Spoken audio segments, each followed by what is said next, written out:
Hello, I'm Matthew Malcolm with Pacific Nut Producer Magazine, reporting to you from the Almond Alliance Convention here in Las Vegas, of all places, right?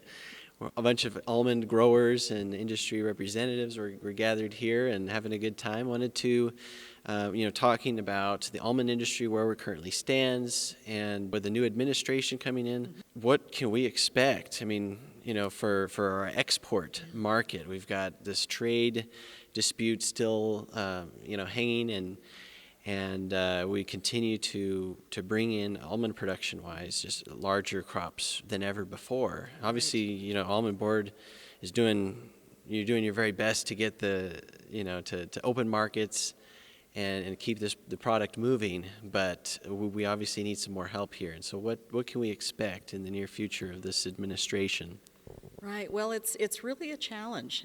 We've got growing crops. We're really building a lot of demand. We're year-to-date 20% ahead of where we were in shipments last year. But what we're really waiting to see is what are going to be some of the policies and priorities of this new administration. And what we have seen so far is we know some of the retaliatory tariffs based on the prior steel and aluminum tariffs, those are still in place.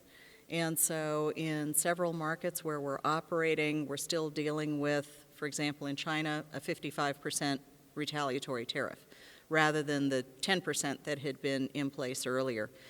So we're waiting to see how that's going to be addressed going forward and what the priorities are going to be. The administration still hasn't staffed up all of the key positions in the trade representative's office, so that's going to really be one of the things we're watching to see, how we're going to move forward. And we've got a great, message of sustainability in the almond industry, and how do we effectively communicate that with the powers that be, that allow us to open these markets and keep them open.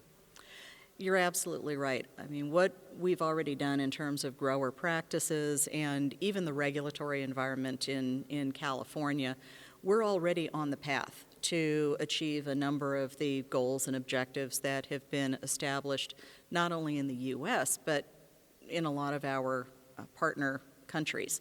So what we're trying to do is demonstrate what's already been accomplished and try and establish equivalence of some of these requirements so that we can avoid having more standards, more requirements being imposed on almonds.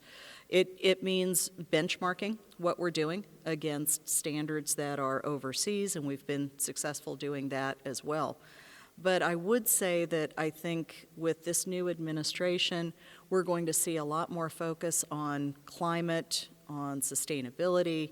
So a lot of the areas that we've been working on, but those are going to really be front and center, I think, as we go forward. Well, at the Almond Board of California, you guys do a great job in helping our growers, on that path to better sustainability and dust reduction and getting the most out of our water use and things like that. So I think we have a good future ahead of us here, and we can speak the same language as these leaders, thanks to your help. So read more about these things in Pacific Nut Producer Magazine. I'm Matthew Malcolm, CaliforniaAgNet.com.